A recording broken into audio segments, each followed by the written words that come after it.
Bienvenue sur Africa 24 dans cette nouvelle édition du 12-15 au sommaire de l'actualité.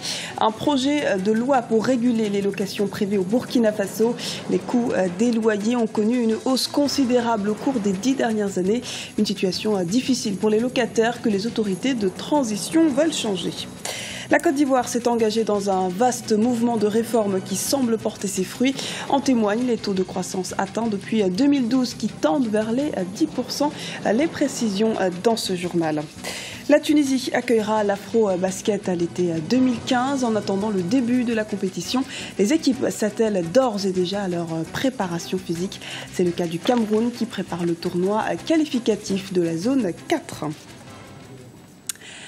Vers une légifération des loyers au Burkina Faso pour réguler ce secteur où le dernier texte date des années 90.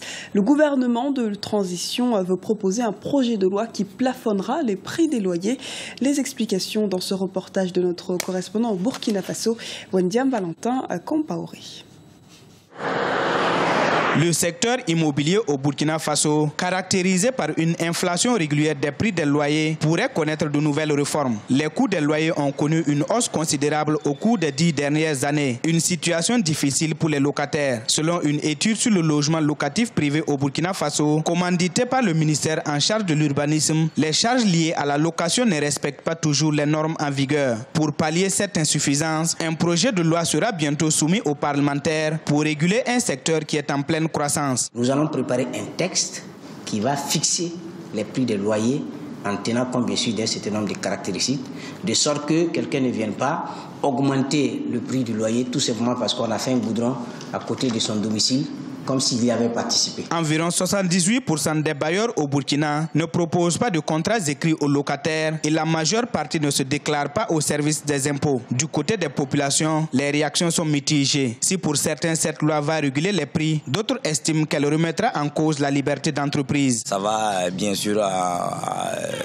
toucher à des questions, on va dire, de propriété et de liberté aussi d'entreprendre. Donc moi je pense qu'il faudra vraiment regarder ça à la loupe. Et je pense que cette loi devrait faire sortir un document que chaque bailleur doit signer au niveau des divisions fiscales. Le dernier texte réglementant le secteur immobilier au Burkina date de 1989. Le taux d'urbanisation estimé aujourd'hui à 20% pourrait atteindre 35% à l'horizon 2026 selon plusieurs estimations. Pour certains observateurs, l'État devrait investir dans les habitations à loyer modéré pour résoudre ce manque criard de logements. Au Congo, le parti au pouvoir clôture le comité central de la formation du président Denis Sassou Nguesso ce mardi, mais le doute plane quant à la volonté du Parti congolais du travail, le PCT, de vouloir modifier la constitution de 2002 ou même sur un éventuel changement de régime. Brazza a renoncé à passer en force, c'est-à-dire via le Parlement, pour changer de constitution. Basculer vers une 6e république pourrait en revanche changer la donne. Et puis en Tunisie, le vainqueur de la présidentielle, Béji Caïd Essebsi, sera investi ce mercredi à la présidence après avoir prêté serment devant le Parlement. Le pays entrera ainsi dans la période post-transition qui, nous le verrons, regorge de défis tant sur le plan politique qu'économique. Christelle Ndayabaya. C'est la date du mercredi 31 décembre 2014 qui est finalement retenue pour la prestation de serment du nouveau président tunisien, Béji Caïd Essebsi. Aucun recours n'a été présenté au tribunal administratif jusqu'à l'expiration du délai fixé pour le dimanche 28 décembre 2014. À cela s'ajoute la proclamation officielle et définitive des résultats du second tour de l'élection présidentielle ce lundi par l'instance supérieure indépendante des élections. De vastes chantiers attendent le nouveau président tunisien.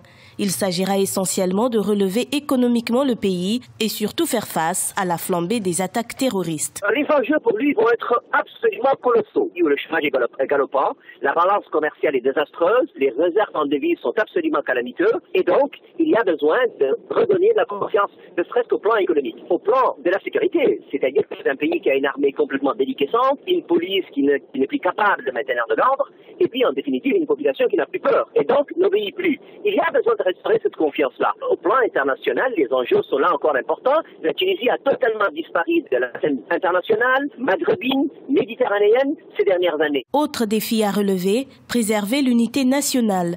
Béji Caïd Essebsi a été élu au second tour de l'élection présidentielle tunisienne avec 55,68% des voix. Par ailleurs, avant de prêter serment et devenir officiellement le président de tous les Tunisiens, Béji Caïd Essebsi devra démissionner du parti Nida Tounes dont il est le président.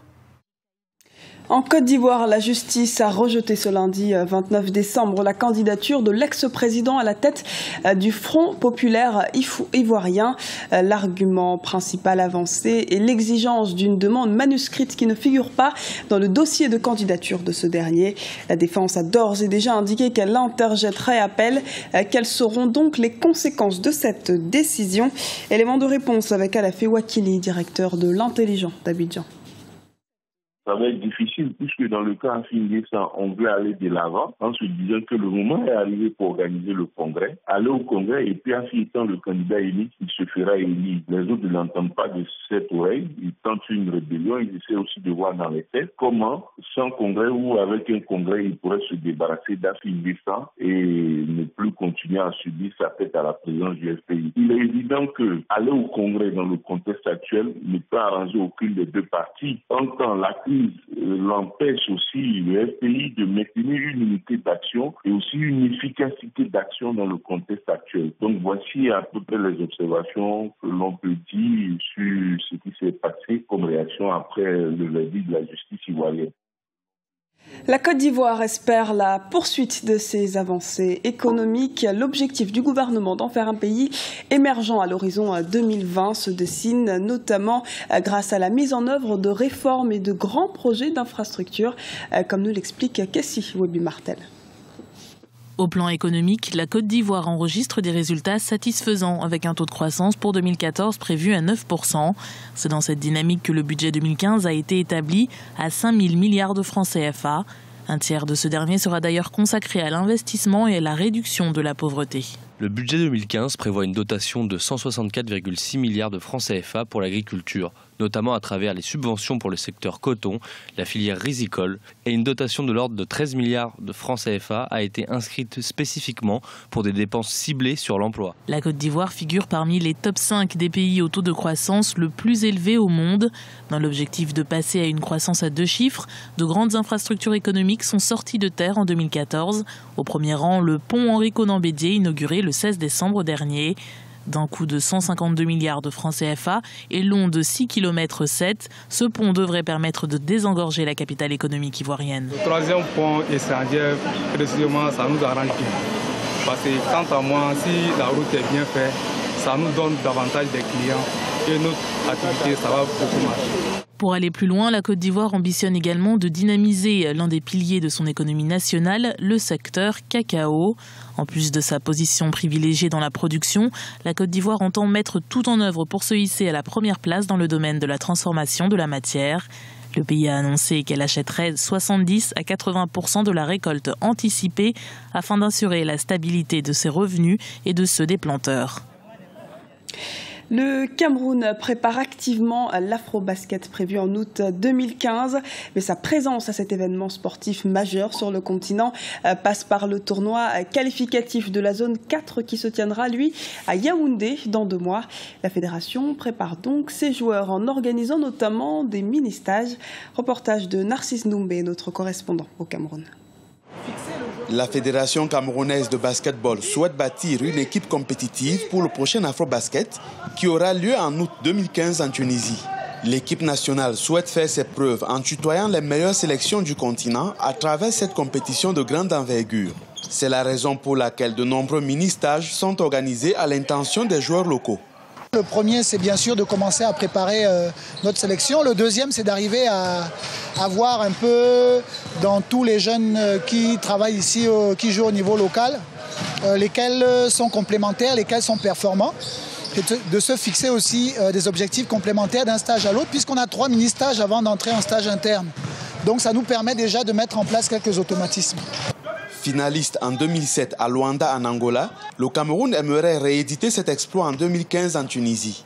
Pour y arriver, le staff technique entend s'appuyer sur ses meilleurs éléments évoluant en Europe ainsi qu'en NBA aux États-Unis.